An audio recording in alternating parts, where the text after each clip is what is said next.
Welcome to the latest episode Why of are you staring down the barrel? Hambassadors. Look at me, man. Look at me. Our fortnightly show that takes you behind the scenes of the Between Two Beers podcast. No intro music today, Shay. Yeah, it threw me last week, as did the cameras. But we've rejigged, repurposed. Yeah. Getting our set sorted. Yeah, how you doing, man? Been away for a week. Yeah, week in the South Island. Yeah. Little bushwalk. 3-day bushwalk on the Banks track, 32 kilometres. And then over to the West Coast. Yeah. Good little weekend. Chafing? Nah, low chafage. Was it? Low chafage, yeah. There was day one. Doc Brown thought I might be close to having a cardiac arrest. Oh. At a point of day one. It's not a great start. Yeah. She was sort of behind me saying, why don't you have some water? Let's have something to eat. Should we stop? Because it was quite vertical. Yeah. Sort of 700 meter elevation. But you pushed through. You thought, I thought, fuck, I'm going to go. You go, yeah. But no chafage. We had a private room, so I didn't have to poo in a long drop or anything like that. I like my creature comforts. And then over to the West Coast. I did borrow Di Foster's car. Beautiful vehicle, actually. A Toyota RAV4 hybrid. Very economical, a lot more economical than the Prado. Yeah. I did wonder in terms of hiring etiquette, because I drove about 500 kilometers on a borrowed car. Is that if I took the Camry and drove it for 500k? You can take the Camry as long as you return it with a 3/4 tank of petrol. Oh, I went full tank. Yeah, I think 3/4 the bottom limit. Yeah. Full tank is what you should do. Yeah. But 3/4 you're good. Yeah. The Camry, I've got a 2006 Camry, and it is a piece of shit. You can take that up and down the country as much as your heart desires. Yeah. You've actually been in the market making noises finally about a new car. One of our friends, we've got this lads chat group, and he took like a video of my car parked here at Made, and like, look at the state of this one of New Zealand's thing. top broadcasters driving this piece of shit. Bond's got a real issue with the car I drive. So yeah, I was talking to Emma Twigg, and she's like, Toyota should do something with you. I'm like, I'm a Toyota guy. So yeah, maybe if we can manifest that. Maybe I'm trying to upgrade my car situation to you. But I mean, not throwing stones, because your car situation isn't exactly perfect.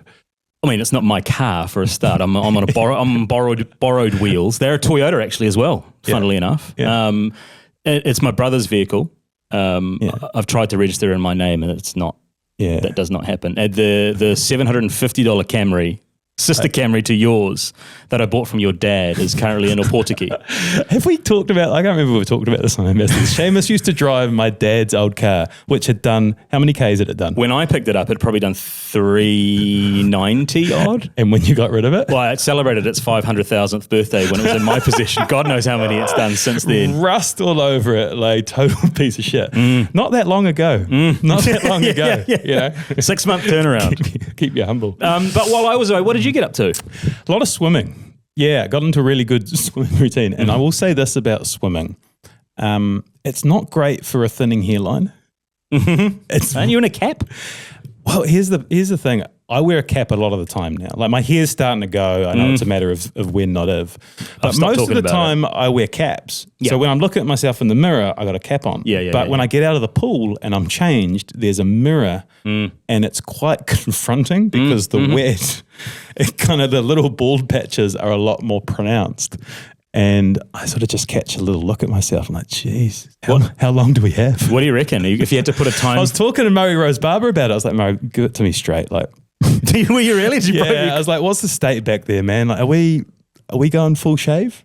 And he's like, him and Jace, to their credit, were like, oh, no, I think you've got another year or two. I think you've got a couple of years. Okay.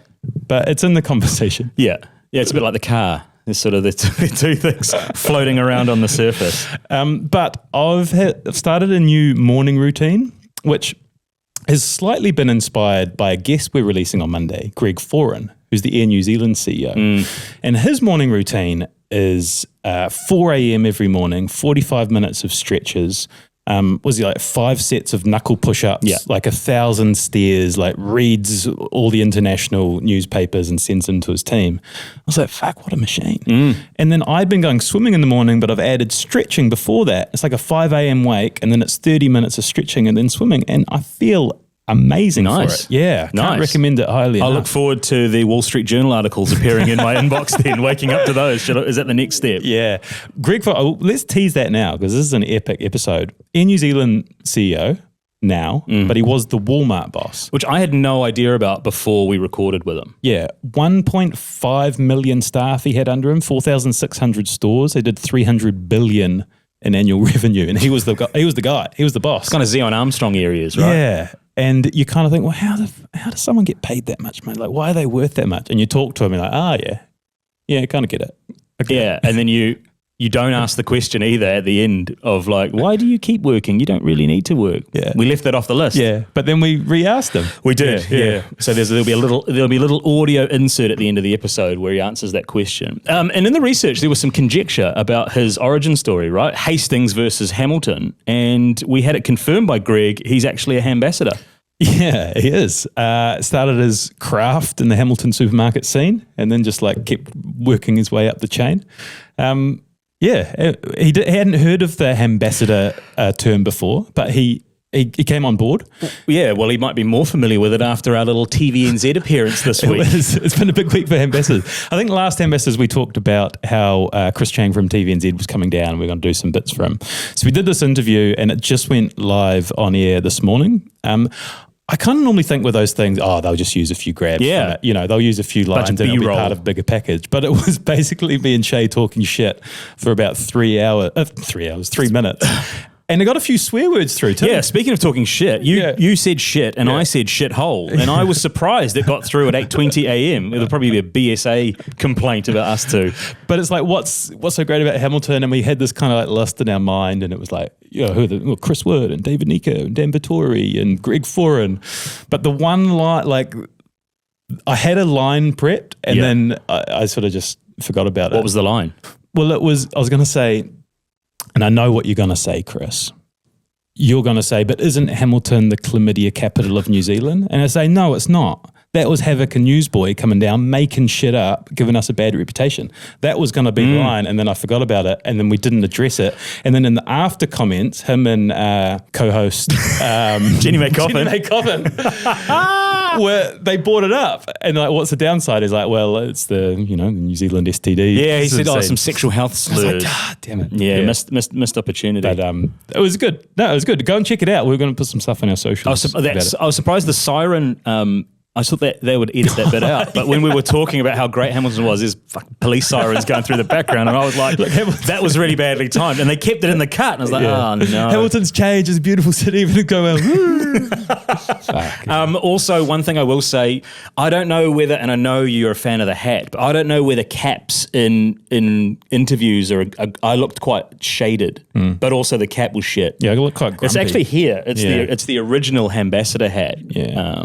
Resting bitch face, I found myself. Yeah, and if I'm being really critical as well, I thought we were both resting bitch face, but also Chang's killed me with that profile angle that he's used on his phone. Yeah, could have pulled the rig in. Yeah, if I'd have known, I thought we were going head on. But you'd be better for it next time. Yeah, you're right. I've been getting hammered in the comments for last Hambassadors. I think rightly so. Yeah. I'm surprised I let it slide. Yeah. I was going off about how good Woodsy's been, and I compared him in his goal standings to Cole Palmer. No, you said he's doing better than Cole Palmer, who's Cole Palmer, who's the best player in the Premier League, and he's clearly Mohamed Salah as the best player. I should have said one of, but the comments have been ruthless. Yeah, there's a few people getting. What the fuck do you know about football? I'm surprised some of the commenters actually didn't get into your phone because your PIN code was really on full display there. Have you had to change that?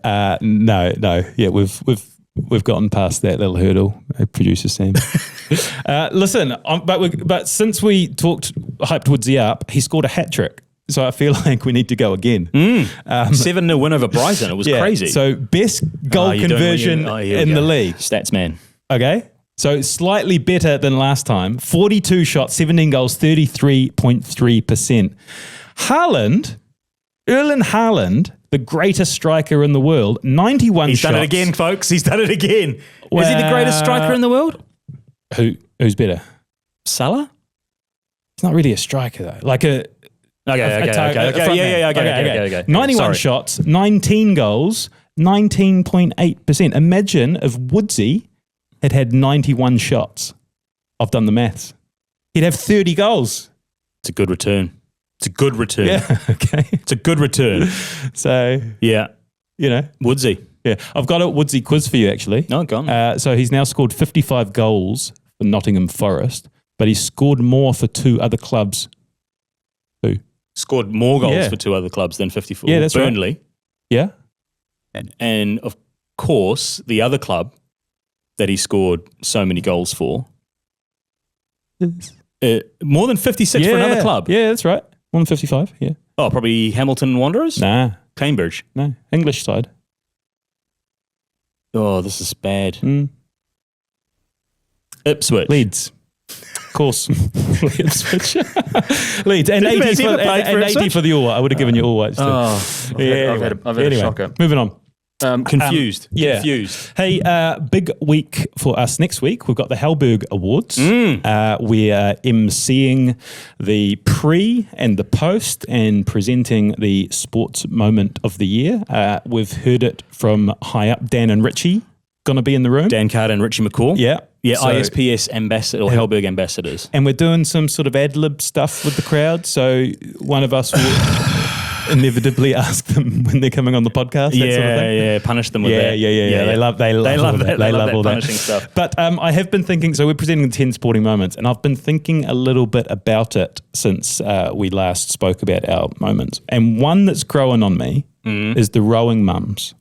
I think the rowing mums, Lucy Spores, Brooke Francis, I think that one's going to tug on the heartstrings a little bit. Okay, that's fair. Yeah, that's First fair. Mothers to win gold, like that. I think that's going to do well. I also like Lydia Ko, Olympics gold. I know we didn't really have a moment, but Olympic gold in golf, I don't think we can underestimate how good that is. Okay. I mean, those are fair. Heartstrings was kind of my thought for Hayden Wilde, but I guess the other one, kind of speaking to parents, might be Finn Butcher then, celebrating with his dad. Yeah, moment. It was a moment. Yeah. Okay. Yeah, but I'm thinking I still like Kerr, but I think rowing mums could do it. Yeah, and maybe I was biased by my household reaction to Hayden Wilde. But you can have your say too. Voting's still open right up until the night, I think. Halberg.co.nz if you want to vote. That's right. Are you doing kick-ons this year? Well, our wives and partners are staying up. So yeah, well, we won't drive back at midnight. Drive back at like 6 a.m. or something like that. Yeah. Last year we hyped up the kick-ons and then we just you fell asleep. You were asleep by the Bombay Hills, and I drove home in silence. Yeah. If we did drive home though, we'd have Kendrick Lamar blaring on. I see what you're doing. Blaring. Seg into the Did you watch that Super Bowl halftime show? Not live, but I watched it with my boys last night. Are they big Kendrick K-Dot fans? Nah, not really. But I kind of hyped it up. I was like, you're going to love this. Yeah, it's I was like first for the it as biggest well. show in the world, like 15 minutes. It's going to be awesome. Yeah. Not so much. Nah. Didn't feel it. I don't want to say underwhelmed, but I Say it. underwhelmed. Yeah. If anything, the biggest takeaway for me from that performance was that flared jeans seemed to be back in. Yeah, okay. I'm glad you brought this up because that caught my attention too. And like really baggy at the bottom. Like, remember when you used to go out in town and you'd trot on the back of it and they'd get covered in like piss and sand and dance floor grit? Yeah. And you'd like next morning peel them open? Yeah. So apparently they're back. And quite tight in the upper leg too for a sort of a gangster rapper. Yeah, it was a real fashion statement. And fashion, as you know, can be very confusing. Apparently baggy is in. But because that shirt's very baggy. Yeah, baggy is in. Baggy's probably on its way out. It feels like flares are coming back. Could you ever do a flare? I did a flare. I talked to Top Round about that. I talked to Top Round the other week. I brought this up, sweared, on the South Island trip about I had like a corduroy sort of a flare situation. I think that might have been Origin. Yeah. Origin chords. We all had a flare stage. They were flared. Could you do it again now? Oh, I think so. Could I? I'll give it a go. Never thought I'd be wearing a baggy shirt. No, that's it. Yeah. That's Things- it. Well, things change. People change. People change. They do change. What doesn't seem to change though is me not getting my bets right. In, You're the seg king, eh? You're the king between, of you're the king of segs between today. two bets. Yeah. Brought to you by our friends at the TAB because Smooth, man. I backed Israel Adesanya to win by knockout, and that did not happen. No, it didn't. He got Knocked out. Went the other way, didn't it? Yeah, and you're on fire. Yeah.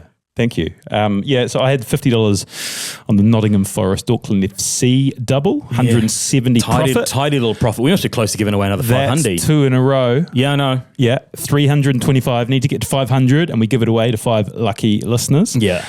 So I have gone for Super Rugby kicking off Yeah, I've followed you down the line this on weekend. This Blues v Chiefs, game of the round. Yeah. I've gone Chiefs to score the first try, Big call. paying $3.80. That gets us there. Yeah. That yeah, wins. Yeah. Unless you're one loser. I'm taking into account you're one. Well, I've lose, backed. I've backed the Chiefs, but I've backed the Chiefs to win by unders. Okay. At the same odds at $3.80. I wanted to go a bit cowboy and go Chiefs to win, Damien McKenzie to score a try, but the try scoring market's not open at the moment. As we record, they will be open though. Yeah. But remember, R18, bet responsibly. Yeah, smooth, man. Hey, I've come up with a new segment for Hambassadors. Okay. I think I've spoken about. I spend a bit of time on TikTok, Yes, and I know that. I'm not embarrassed of that. Well, you shouldn't be. And it's a place where I learn and I get entertained. And so every week I'm going to introduce a little TikTok segment, which sometimes it will be for you to observe, sometimes it will be to challenge you. And this one is to challenge you. You got something to say? Oh, I just have a little bit of umbrage with. That's where I go to learn. It is. That's where you go for entertainment. Sure. And learn. I mean, there's no guardrails on some of the stuff that's going. Doesn't out have there. to be. Okay. If you want to learn false facts, that's cool, man. But it's not. Nah. See, this is where you're looking at it like through a little. Don't, show me the thing. Show me the thing. Show me the thing. Show me the thing. Show me the thing. It's not okay. So it's something you're going to do in your head, and listeners, you can do it too. Okay. Oh, God. This is going to be some. Think of a number between 1 and 10. Mm-hmm. With that number, multiply it by 9. Oh. Now, Hang on. if you have a 2-digit number, add those 2 digits Wait. together. Hang on. Great. But hang on. Yeah. This Great. is. I know this. Stick with me. With that new number, Divide by 3. subtract 5. Oh, hang on. I've forgotten my original number. Hang Come on. on. Yes. Sorry. You're making this painful for Start everyone. again. Okay. Don't be like Bruce Holloway. No, I wasn't. Okay. Not the first time I've been compared to Bruce Holloway and probably won't be the All right. last. Okay. Just play the fucking game, All right. man. Maths isn't a strong point. Okay. Think of a number, says our CFO. Oh, man. Okay. Think of a number between 1 and 10. Got it. With that number, Yeah. multiply it by 9. I got it. Now, if you have a 2-digit number, Yes. add those 2 digits together. Okay. Great. Yep. With that new number, subtract 5. Yep. Now, with that new number, find the corresponding letter in the alphabet. Okay, so A is 1, Yep. B Yeah, is yeah, 2, yeah, and yeah, so yeah. on. Yep. If you have a letter now, think of a country that begins with that letter. Okay. A country. Yep. Go on. With the name of that country, with the last letter in that country, think of an animal that begins with that letter. Hang on. I can't think of an animal that starts with that letter. Oh, yep. With the last letter in the name of that animal, Oh, jeez. Yep. think of a colour that begins with that letter. Okay. You got one? Mm-hmm. Seen any orange kangaroos in Denmark lately? What the fuck? Is that because there's only Hey, man. like one country that starts with D? Just sit in it for a Yeah, little it's bit. just because there's one country that Pretty starts cool, with, eh? Yeah, because there's one. I'm going to go with that. Go with the initial I reaction. should have said Dominican Republic. I should have thought of Dominican Nah, Republic man. or Dominica. I'm so far inside your Nah. head. Hey, Yeah. Okay. Cool, man. Knowledge. that's learning. Yeah. Awesome. Yeah, I hope you enjoyed Did that. you get at that from home. Joe Damon, did you? Another seg. Yeah. Let us know if you got it listening along at home. Okay, Joe Damon. Yeah. What a guy. Like that one. I was away for kind of the whole Joe Damon release, so I didn't really know how it landed. Yeah, landed well. Got some really cool feedback. I think the common theme was I didn't know this guy, but I love him, and it wasn't what I expected. Was kind of the general gist. Yeah, I saw him on TikTok on one of his TikToks today because he's infiltrated my algorithm, talking about how he gets criticized a little bit when he does stuff in social media which isn't comedy, and people are like, "Oh, you're soft," and he's like, "Well, if I'm fucking soft, I'll fucking take that every day of the week." And I think that's probably where some people were thinking it was going to be like a laugh a minute episode, and there's a lot of different layers to Joe Damon. Yeah, I feel like with comedians, and I'm maybe stringing a long bow here, they actually do like coming on and get it. Like they've all got depth to them. They're all like really thoughtful. To be a comedian, you've got to be quite intelligent and quite thoughtful to make it work. So they do enjoy that. Well, that's kind of the whole purpose as well, though, right? Because all Joe Damon stuff is minute clips, bites, comedy, and then you zoom out and have a chat for 2 hours. You can't keep it laugh a minute. Yeah, but I was having that conversation with people who was like, oh, when you get a comedian on, are you expecting to listen to something that's going to make you crack up? But no. And I think about it when I listen to comedians on other podcasts, like I'm not tuning in, like if Jimmy Carr goes on Diary of a CEO, I'm not tuning in because I think I'm going to crack up. I'm tuning in because I like the way his mind works and I want to hear how he sort of picks apart life. Yeah. Yeah. So yeah, it was good. So the feedback I got was that people really enjoyed it. Nice. And he does like golf influencer stuff now, which you are so far into golf. So far into golf. Yeah. It's surprised it's not part of your morning routine. Oh, I wish it was. Could you add? But he's done like Joey D's golf club. And I love it. Like I watch every episode. He's a bit of a battler golfer, a bit like me, but he's working his way up. And yeah, it's just good stuff. We need a golf influencer like Joey D in New Zealand, and go and check him out. Beat you to it. Could have been you. Could have been you. Not too late.